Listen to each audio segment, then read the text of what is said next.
So Rafael, this is an amazing view. Here we are on top of the mountain overlooking your estate. Tell me a little bit of this history. What are we looking at? This is beautiful. Because this is a family estate that's been here for a long time. Our family has been involved in farming for 7 generations in the desert. Today Which is very unusual, farming in the desert.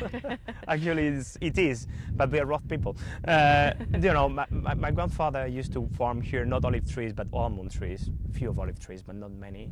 So my father and us, we redesigned the farm in the 90s, late 90s, into olive oil production, olive trees. When we found water, we found the main resource, the gold of the desert. We say, brand is gold of the desert, Oro Del Desierto. Not because of the oil, but because of the water. Exactly. We designed the farm, so we decided to make it organic production since the first day. So it's 22 years now. Which 22 years ago, organic production, who was doing that 22 years ago? That must have been highly unusual at the time. Definitely. I mean, most of the people here said we were crazy, that we will ruin the farm, that the trees will die and all that, but still, they're there. Oh, look nice. Beautiful. So our total area landscape is about 100 hectares. I don't know how many acres for the States, but anyway, our farm is mainly 95% of what we are seeing is here. We have some parcels outside, satellite outside, but not many of them. And we grow for different cultivars.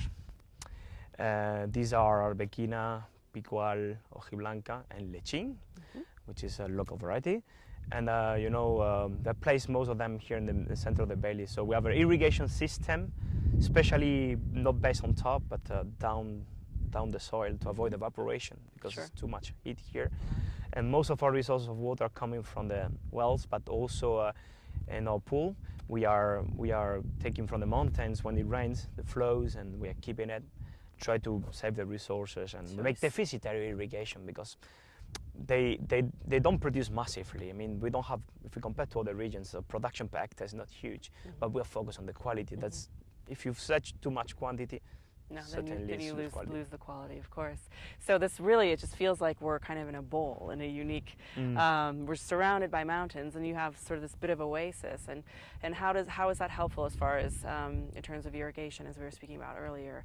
You have a lot of the water in the mountains, which feed the groves. How is that unique? This geography that we're looking at is very unique to your grove here. How is that?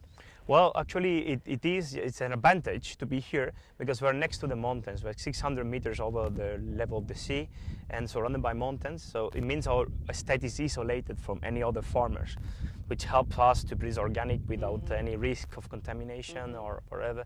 Then regarding irrigation, this is like a small bowl, actually. So when we irrigate, part of the water stays. Part of the water goes to the trees, part of the water evaporates, unfortunately, and part of it goes again to the phreatic levels, So it's very good for keeping it healthy and separate, isolated. So it's a very special place, and we had the chance to inherit this from our family.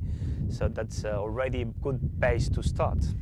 And we saw some beautiful black horses on our drive up. Now you have horses. That's relatively new in the last few years. Why do you have horses just roaming free on your land here? But was my father's idea, which is genius. And this is, we use our horses, and we incorporated the horses in the farm as a kind of way to control the herbs, the weed, because as long as this is a desert, competition for water is always there. So we try to keep the trees away from the weed without any herbicide, because we are going organic. So the horses are wonderful at that, because they eat the weeds, the grass. They don't touch the trees. They don't like the olives. Very selective, and they're very happy, wild, living away. So when we say natural herbicide, this is quite literally it is. But as natural as you get. The horses eating the weeds. Yeah. That's fantastic. Yeah, it's a very special way to do it. Very uncommon again, but who said it's going to be common? Yes. I mean,